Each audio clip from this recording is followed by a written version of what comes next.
Now let's talk a little bit about the NFL draft coming up and the Buffalo Bills. They've got a lot of additions. But what do we got coming up? I don't think anything changes for them in the draft. Everybody talks about best player available. I still think they're in a position to do that. I like, in theory, what they've done. I like some of the players, what they've done in free agency. But I don't think, outside of maybe Morse at center, I don't think any of those guys are long-term solutions. And then by long-term in the NFL, you're talking about, 5 years? Mm-hmm. So in terms of the draft, I don't think it changes anything. I've thought all along they're going to go defensive line in the first round because there is a need there. Plus, that's where this draft is deep. So everybody talks about Ed Oliver, players like that. Let's see how it all maps out. I'm still in the belief that somebody could be trying to trade up at that point, and they may look at that. But I still think what they've done so far has been really good. The next step is still to take the best player available because this roster still needs a lot of work. Okay, two problems with everything you're saying. Everything you said was dumb. First of all, there's no way to take best player available. We've talked about this before because you don't know who the best player available is until 3 years after the draft is over. Well, okay.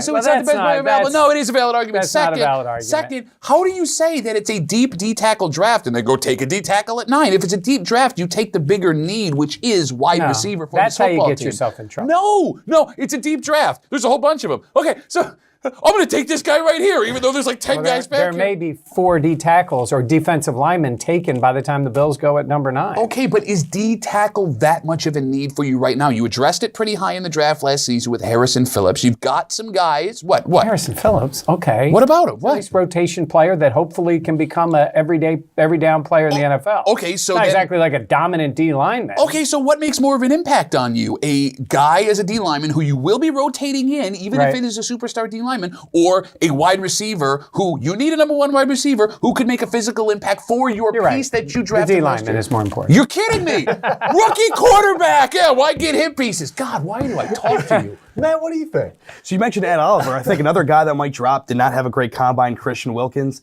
I know that's one of those needs out there. You guys are going back and forth about it. But wide receiver, hey, N'Keal Harry's a guy throughout the season. It looked like he'd be a first-round pick. If he falls to the second round, he's an aerial threat. They got some pretty good additions in the wideouts recently with Cole Beasley, with John Brown, but they're not really aerial. They're not taller. They're not jumpers. I think if N'Keal Harry is there, they can have both of those guys that you're talking about, both of those positions filled, wideout and defensive end in those first 2 days. I think there's some good value at both those positions. I'm just trying to help you guys out.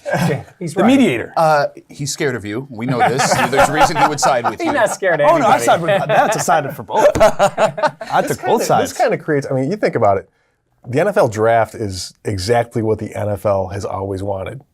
It keeps you talking about this league year round. They do that with everything. It's amazing, though. They are so good at it. They are better at it than, though the NBA is getting better at it, they're creating a little drama, constant talk about the league. There's nothing like the NFL. And the biggest difference is because everybody feels like, to some extent, they've got a shot.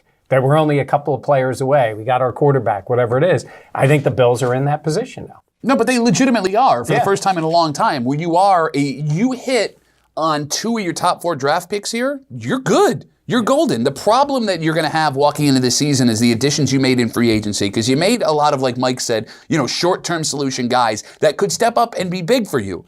But I don't think there's going to be an in-between. I think either they're going to bust out of the shell that they have, your Beasleys, your Browns, things like that, and go, whoa, how do we get the value for them? Or they're going to shrink and disappear like Percy Harvin did, not Vontae Davis so much so. Yeah. It's going to be feast or famine. There'll be nothing in the middle unless you draft a receiver at 9. There you go.